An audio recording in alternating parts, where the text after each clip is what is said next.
இன்னைக்கு நானும் வைஃப் 5 நிமிஷத்துல ஜோத்பூர் ரொம்ப ஃபேமஸ் சொல்லப்படுற தால் பக்கோடா எப்படி செய்யறதுன்னு சொல்ல போறோம். சேட்டு பாய் வாக்ஸ்ல எல்லாருக்கும் வணக்கம் கைஸ். இன்னைக்கு எங்க வீட்டுல ரொம்ப முக்கியமான கெஸ்ட் தான் வர போறாங்க.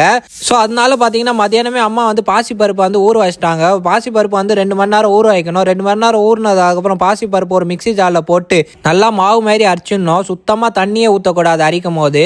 அதுக்கப்புறம் அரைச்ச மாவுல பாத்தீங்கன்னா வந்து சின்ன சின்னதாக ஒரு 2 வெங்காயத்தை கட் பண்ணிட்டு ஒரு 2 டீஸ்பூன் அளவுக்கு கடலை மாவு ஆட் பண்ணி 1 டீஸ்பூன் அளவுக்கு மிளகாத்தூளும் 1 டீஸ்பூன் அளவுக்கு மஞ்சத்தூளும் சால்ட் உங்க டேஸ்ட்டுக்கு ஏற்ற மாதிரி ஆட் பண்ணிக்கோங்க. அதுக்கப்புறம் முழு தனியா கையாலேயே பாத்தீங்கன்னா 1 டீஸ்பூன் அளவுக்கு நசுக்கி போட்டதுக்கப்புறம் 1 டீஸ்பூன் அளவுக்கு ஓமம் ஆட் பண்ணி 1 டீஸ்பூன் அளவுக்கு ஜீரகம் போட்டு 2 பச்சை மிளகாவை சின்ன சின்னதாக வெட்டி கொஞ்சோண்டு கொத்தமல்லி வெட்டி போட்டதுக்கப்புறம் எல்லாத்தையும் பார்த்தீங்கன்னா நல்லா மிக்ஸ் பண்ணிக்கோங்க. அதுக்கப்புறம் ஒரு கடாயில் பார்த்தீங்கன்னா எண்ணெய் சூடானோடனே ரெடி பண்ண மாவு போட்டு ஃப்ரை பண்ண வேண்டியதுதான். அதுக்கப்புறம் சட்னிக்காக பார்த்தீங்கன்னா வச்சிக்கலை வேர்க்கலை கொஞ்சோண்டு கொத்தமல்லி இஞ்சி போட்டு டேஸ்ட்டுக்கு ஏற்ற மாதிரி சால்ட் ஆட் பண்ணி கொஞ்சோண்டு வாட்டர் ஆட் பண்ணி ஃபைன் பேஸ்ட் மாதிரி அரைச்சிக்கோங்க.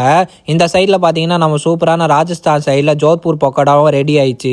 ஸோ நம்ம கெஸ்ட்டுக்கு பார்த்தீங்கன்னா வந்து 5 நிமிஷத்தில் சூப்பரான ஸ்நாக்ஸ் வந்து வைஃபும் நானும் சேர்ந்து ரெடி பண்ணிட்டோம். கூடவே பார்த்தீங்கன்னா வந்து வைஃப் வந்து டீயும் செஞ்சிருந்தாங்க. இப்போ கெஸ்ட்டோட ரியாக்ஷன் பார்க்கலாம். வந்த கெஸ்ட்டுக்கும் தால் பக்கோடா ரொம்பவே பிடிச்சிருந்தது. எல்லாரும் கேட்பீங்க யார் இவங்க தான் எங்கள் கடை ஓனர். இவங்க கடையில் தான் நாங்கள் 20 வருஷமா வாடகை இருக்கோம். ஒரு ஓனர் மாதிரி இல்லாமல் எங்களை ஒரு ஃபேமிலி மெம்பராக பார்த்துக்கினாங்க. தம்பி கல்யாணத்துக்கு வர முடியலன்னு சொல்லி நேரில் வந்து கிஃப்ட்னா கொடுத்தாங்க. ஸோ லாஸ்ட்டாக அவங்க கூட பார்த்தீங்கன்னா ஒரு ஃபேமிலி ஃபோட்டோ எடுத்ததுக்கப்புறம் அவங்க திரும்பி வீட்டுக்காக கிளம்பிட்டாங்க. அவங்க கிளம்பும்போது கடன் பார்த்தீங்கன்னா அவங்களுக்கு வந்து டாட்டா காமிச்சிருந்தான். உங்கள் வீட்லேயும் இந்த மாதிரி கெஸ்ட் வந்து 5 நிமிஷத்தில் சூப்பரான இந்த தால் பக்கோடா செஞ்சு ட்ரை பண்ணி பாருங்க. அடுத்து என்ன ரெசிபி போனாலும் கமெண்ட் செக்ஷன் சொல்லிட்டு போங்க. இன்னைக்கு vlog சௌதா காய்ஸ் vlog பிடிச்சிருந்தா நீங்க லைக் பண்ணுங்க, ஷேர் பண்ணுங்க. பாய் பாய்.